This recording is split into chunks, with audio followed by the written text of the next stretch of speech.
Haleluya, kembali kita bertemu di Renungan 79. Biarlah setiap firman Tuhan yang kita boleh baca, kita boleh dengarkan, kita boleh lakukan. Dan setiap firman Tuhan yang datang dalam kehidupan kita yakin dan percaya kita mau diubahkan jadi lebih serupa dengan Kristus. Resilient, kita mau tangguh di dalam Tuhan. Puji Tuhan, kali ini kita mau kembali belajar di dalam Yohanes 14 ayat 23 sampai 27. Saya bacakan Yohanes 14 ayat 23. Jawab Yesus, "Jika seorang mengasihi aku, ia akan menuruti firman-Ku, dan Bapa-Ku akan mengasihi dia, dan kami akan datang kepadanya dan diam bersama-sama dengan dia. Barang siapa tidak mengasihi aku, ia tidak menuruti firman-Ku. Dan firman yang kamu dengar itu bukanlah daripadaku, melainkan dari Bapa yang mengutus aku. Semuanya itu kukatakan kepadamu selagi aku bersama-sama dengan kamu. Tetapi penghibur, yaitu Roh Kudus yang akan diutus oleh Bapa dalam namaku, dialah yang akan mengajarkan segala sesuatu kepadamu dan akan mengingatkan kamu akan semua yang telah kukatakan kepadamu. Damai sejahtera kutinggalkan bagimu, damai sejahteraku kuberikan kepadamu. Dan apa yang kuberikan tidak seperti yang diberikan oleh dunia kepadamu. Janganlah gelisah dan gentar hatimu." Puji Tuhan, pembacaan firman Tuhan kali ini kita mau belajar bagaimana banyak orang berpikir ketaatan kepada Tuhan adalah list daftar aturan yang harus kita lakukan, yang harus kita penuhi. Dan ketika kita tidak melakukannya atau tidak taat akan semua perintah Tuhan, mereka akan menerima hukuman, akan menerima kegagalan, dan tidak akan menerima berkat. Tetapi di dalam Yohanes 14 ayat 23 sampai 27 ini, kita melihat bahwa ketaatan itu harus didasarkan dari rasa kita mengasihi Tuhan, bukan sebuah rasa takut akan setiap hukuman yang akan kita terima. Kita mau belajar yang pertama di ayat yang ke-23. Saya bacakan ulang. Jawab Yesus, "Jika seorang mengasihi aku, ia akan menuruti firman-Ku, dan Bapa-Ku akan mengasihi dia, dan kami akan datang kepadanya dan diam bersama-sama dengan dia." Yang pertama, poin yang pertama kita akan belajar adalah kasih sejati menghasilkan ketaatan. Seringkali ketika pasangan muda mereka berpacaran, kemudian mereka berkata bahwa aku mengasihi engkau, aku mengasihimu. Kemudian pasangannya berkata, "Ya, kamu mengasihi aku jangan hanya di mulut saja, tetapi tolong buktikan bahwa kamu benar-benar mengasihi aku." Nah, di sini kita juga mau belajar. Kasih kita kepada Tuhan itu bukan hanya saja di mulut, tetapi kita mau belajar melakukan setiap perintah Tuhan. Ketika kita berkata bahwa aku mengasihi Tuhan, aku percaya kepada Tuhan, kita mau belajar tidak hanya saja mengatakannya, tetapi kita mau belajar untuk melakukannya. Apa saja sih yang bisa kita lakukan? Misalnya, kita mau mengampuni kepada setiap orang yang bersalah kepada kita. Itu bukan karena kita takut dihukum, tetapi karena kita mengasihi Tuhan dan Tuhan sudah lebih dulu mengasihi kita. Kita mau mengampuni orang yang bersalah kepada kita. Kemudian kita mau belajar untuk melakukan segala sesuatu dengan jujur. Mungkin di dalam pekerjaan kita ada hal yang memberikan kita kesempatan untuk kita melakukan hal yang tidak jujur. Kita mau belajar, kita mau membuktikan kasih kita kepada Tuhan dengan kita melakukan hal yang jujur dalam setiap pekerjaan kita. Kemudian apapun yang Tuhan percayakan kepada kita, sebagai apapun kita mau belajar melakukan yang terbaik. Kita mau memberikan segala sesuatu yang terbaik kepada Tuhan. Itu adalah bukti kasih kita kepada Tuhan. Di dalam 1 Yohanes 5 ayat 3. "Sebab inilah kasih kepada Allah, bahwa kita menuruti perintahnya." Juga di dalam Yohanes 14 ayat yang ke-15. Di dalam terjemahan bahasa Indonesia sehari-hari, Kalau kalian mengasihi aku, kalian akan menjalankan perintah-perintahku. Ketaatan adalah bukti bahwa kasih kita kepada Tuhan itu nyata. Dan ketika kita taat kepada Tuhan, Bapa mengasihi dan akan diam di dalam hati kita. Puji Tuhan, di poin yang kedua kita mau belajar dari ayat yang ke-26. Saya bacakan. Tetapi penghibur, yaitu Roh Kudus yang akan diutus oleh Bapa dalam namaku, dialah yang akan mengajarkan segala sesuatu kepadamu dan akan mengingatkan kamu akan semua yang telah kukatakan kepadamu. Di poin yang kedua kita mau belajar bahwa kasih membuat ketaatan menjadi mungkin. Ketika Tuhan memberikan perintahnya, Dia tidak membiarkan kita sendirian berjuang. Ada Roh Kudus yang diutus untuk kita.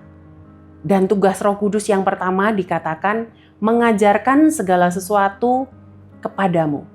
Seperti seorang guru mengajarkan hal-hal yang belum kita ketahui. Dan ketika firman Tuhan itu datang kepada kita, biarlah sebelum kita membaca Alkitab, sebelum kita mendengarkan firman Tuhan, kita mau berdoa. Kita mau meminta Roh Kudus membantu mengajari kita untuk kita tahu hal-hal yang kita belum mengerti, yang belum kita pahami. Biarlah Roh Kudus membantu setiap kita. Kemudian yang kedua, tugas Roh Kudus adalah mengingatkan akan semua yang sudah Tuhan katakan kepada kita. Pembacaan Alkitab kita setiap hari. Kemudian kita juga sudah diberikan bacaan renungan 365 hari pejuang tangguh. Kemudian ada renungan 79 dan ada ibadah di setiap hari Minggu dan ibadah-ibadah lain yang kita boleh ikuti. Di situ kita membaca firman Tuhan, mendengarkan firman Tuhan, dan melalui setiap firman Tuhan yang datang dalam kehidupan kita, yang kita baca, biarlah itu boleh menjadi pengingat ketika kita ada di saat-saat yang mungkin berat untuk kita, yang kita mungkin merasa tidak sanggup untuk melaluinya.